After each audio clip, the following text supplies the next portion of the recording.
Hi guys, magluto tayo ng garlic rice. Garlic rice daw. Excuse my kawali because this is paborito ko tong kawali. First, nalagyan ko na siya ng mantika. So, gawin na. Ay, yan guys, mainit na po yung mantika natin. Lagay tayo ng garlic. Tapos, nilagay ko na yung rice. Next lang guys, yung minutes. Ayan na po siya guys. Malapit na siya maluto. And then add some salt and black pepper.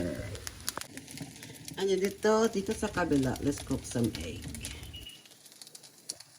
Ay, mainit na po yung mantika. Ilagay na po natin yung itlog. Okay guys. And then let's put some salt and pepper. Ayan na po. Alright guys, the rice is done. So let's transfer that one to the bowl.